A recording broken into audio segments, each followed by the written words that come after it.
कानून जो बदले हैं, क्या कानून है और पहले क्या था और अब क्या है? आज 1 जुलाई से जो तीनों हमारे नए कानून हैं वो लागू होंगे और हो चुके हैं। जो भी एफआईआर रजिस्टर होंगी अब नए कानूनों के तहत ही होंगी। जो भी अपराध 1 जुलाई या उसके बाद घटित होगा उसके ऊपर जो नए भारतीय न्याय संहिता है, आईपीसी की जगह पे हम भारतीय न्याय संहिता बोल रहे हैं, तो भारतीय न्याय संहिता के जो सेक्शंस हैं उन्हीं सेक्शनों में वो एफआईआर लॉन्च होगी।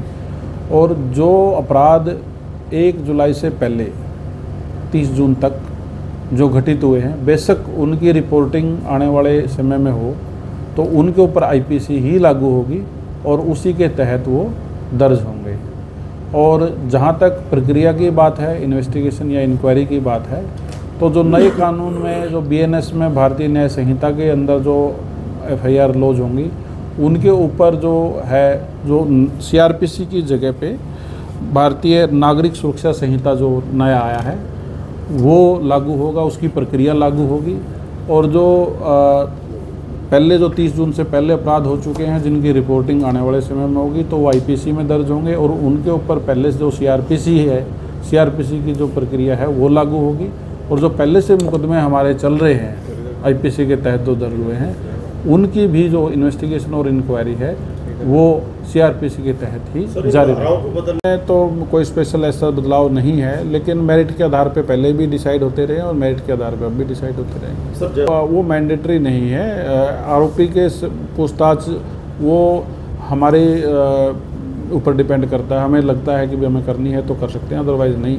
लेकिन जहाँ तक सर्च एंड सीजर की बात है, जो हम सर्च की प्रक्रिया की बात है, रिकवरी रिलेटेड जो, उसमें हमें 2 इंडिपेंडेंट विटनेसेस को साथ में रखना पड़ेगा और उसकी वीडियोग्राफी करनी पड़ेगी। तलाशी यदि वो जुडिशियल का हिस्सा नहीं है तो उसमें कोई ऐसी बात नहीं। स्मगलिंग के बारे में भी कुछ प्रावधान चेंज किए गए हैं और सबसे मेन तो इसके अंदर ऑर्गेनाइज्ड क्राइम के बारे में स्पेशल कानून में प्रावधान किया गया है।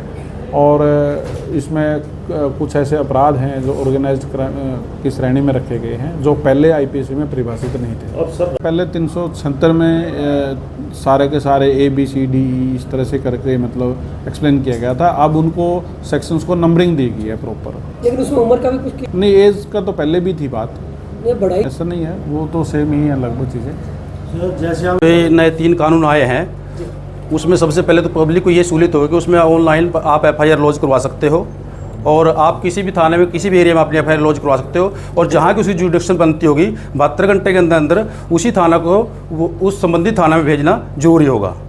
और इसमें मैं एक बात बता दूं आपको, जो लॉयर्स है, जो पुलिस है, इनको काफ़ी टाइम से ट्रेनिंग चली हुई हैं और मुझे नहीं लगता है किसी को कोई प्रॉब्लम आएगी कानून लागू करने में।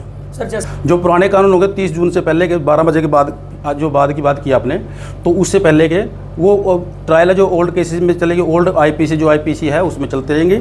और जो अभी जो रात के 12 बजे के बाद में जैसे कानून नए लागू हो गए हैं तो उसमें जो भी नई ट्रायल आएगी, जो नई एफआईआर होगी, नई इन्वेस्टिगेशन होगी, तो नए कानून के मुताबिक होगी। वो लोगों के लिए आसान कार्य ये है कि वो जैसे कि किसी के साथ में कोई फ्रॉड हो गया, फ्रॉड हुआ उसके खिलाफ में कहाँ पे, बॉम्बे में, दिल्ली में, और वो बंदा रहता है यहाँ पे है, तो यहाँ पे अपनी वो कंप्लेंट दे के एफआईआर लॉन्च करवा सकता है और वो वहाँ पे ये संबंधित थाना को वहाँ भेजने के लिए पाबंद रहेगा। ऑनलाइन साइन करने के लिए थाना मानना पड़ेगा।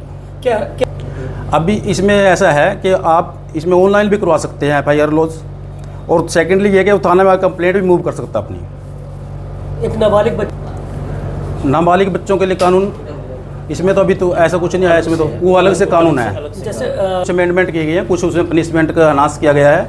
और अब जैसे कि 376 में रेप पहले फॉल करता था, अब वो सेक्शन उसमें 64 में आ गया, 64 में 64(1), 64(2), 64(3), ऐसे इसके पार्ट बन गए अलग अलग से। सजा में भी फांसी तक की? हाँ बिल्कुल आ गई है इसमें, डेथ पेनल्टी भी आई है इसमें। हाँ, कम्युनिटी सर्विस की सजा आई है इसमें, जो कि छोटे केसेज होंगे जो पेटी ऑफेंसेस बोलते हैं जिसको, तो उसमें ये होगा कि उसको कम्युनिटी सर्विस उसको प्रोवाइड करवाई जाएगी। जैसे कि स्कूल में जाके उसने साफ़ सफाई कर दी या बच्चों की सेवा कर दी जाके, या फिर जो भी पढ़ा लिखा होगा तो उसने जाके वहाँ पे बच्चों को कोचिंग देनी स्टार्ट कर दी। कुछ ऐसी सर्विसेज रख दी जाएंगी इसमें, वो डिसाइड हो जाएंगी। वो किन केसों में है, किन हालातों में? जो पेटी ऑफेंसेज होंगे। किसको पेटी मानते हैं? पेटी ऑफेंसेज जिसमें ओनली फाइन होता है, या जिसमें मतलब 10 डेज 1 मंथ ऐसे सज़ा होती है जिसमें। उसमें ये कंडीशन भी देखी जाएगी कि उसमें जिसने ऑफेंस किया, पेटी ऑफेंस किया है, क्या वो नागरिक किस ढंग का नागरिक है, वो अपराधी है, नेचर का है, कौन है, कैसा नहीं है। इसमें सर साक्ष्य कौन इकट्ठे करेगा, पुलिस या जिसने केस करना है किया? पुलिस करेगी टोटली। चाहे कोई भी? जब भी कोई कंप्लेंट मूव होगी तो उसके ऊपर एफआईआर लॉन्च करने के बाद में जो इन्वेस्टिगेशन का पार्ट होता है वो टोटली पुलिस के पार्ट पे होता है, और पुलिस को इसको इन्वेस्टिगेट करना होता है मैटर को, और पुलिस ही साक्ष्य सारे इकट्ठे करती है। आप निजी किस रूप में लेते हैं? निजी किस रूप में लेते हैं? जो निजी मैं इस रूप में लेता हूँ कि न्याय संगत है और अच्छे कानून है, और जो ब्रिटिश रूल के टाइम से चले आ रहे थे उनको रिप्लेस करना समय की मांग थी। अब हम टेक्नोलॉजी में काफ़ी आगे बढ़ चुके हैं और ये बदले जाने बहुत ज़रूरी थे। इसमें सर क्या अक्सर लोग झूठ भी बोलते हैं? संसद ने पास किए हैं और जो आज से लागू हो गए हैं, उसमें सबसे पहले आईपीसी है, जो आईपीसी की जगह पे भारतीय न्याय संहिता को लागू किया गया है, और इसी प्रकार से भारतीय नागरिक सुरक्षा अधिनियम लागू किया गया है, जो कि सीआरपीसी की जगह लागू किया गया है, और भारतीय साक्ष्य अधिनियम लागू किया गया है, जो कि भारतीय एविडेंस की जगह लागू किया गया है। और जैसे कि पहले 354 सेक्शन थी, वो हमारे आपको सब पता है कि वो छेड़छाड़ की जब सेक्शन 74 में आ गई है। जैसे 302 का आम लोगों को पता है कि वो सेक्शन 103 में आ गई है। और जैसे कि पीछे ट्रक यूनियन वालों ने भी स्ट्राइक की थी कि सेक्शन 106 है जो उसको लागू नहीं किया जाए, जो सेक्शन 106 का 2 पार्ट है उसको लागू नहीं किया गया है, क्योंकि उसको अभी तक वो अंडर कंसिडरेशन रख लिया गया है उसको। और जो एज इट इज उसमें 106 एक लगेगी, अब उसमें 304 एक की जगह पे, जिसमें कि नॉमिनल सा प्रावधान रहेगा और उसको अवेलेबल है। और पहले तो काफ़ी सेंसिटिव कर दी गई थी। और जहाँ पर भी अब एक बात और भी है कि जहाँ पर भी संगीन अपराध होगा वहाँ पे पुलिस को वीडियोग्राफी करानी होगी अब, और रिकवरी के टाइम में भी आपको विटनेसेस को बुलाना जरूरी होगा अब।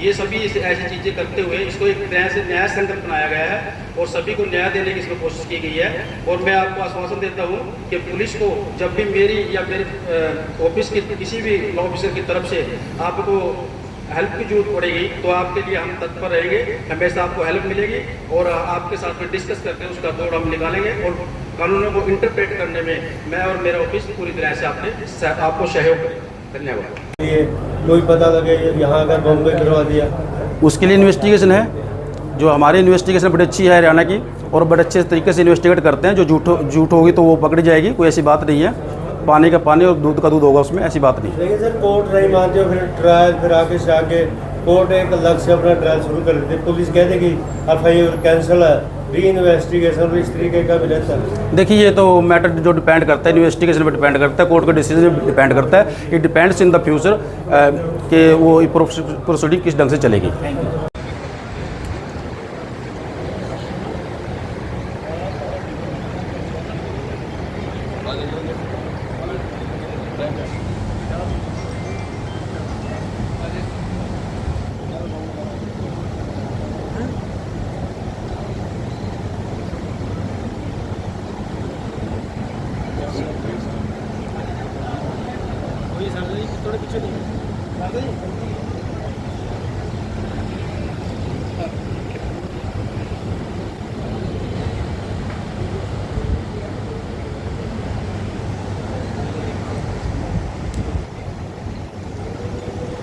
तीन जो है नए कानून लागू हुए हैं, और उस उपलक्ष्य में जो है यहाँ टंडन साहब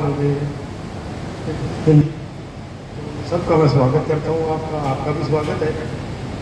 और थोड़ा सा बताना चाहूँगा मैं कि क्या जो है एक्चुअली में कानून है क्या। कानून अगर सिंपल सी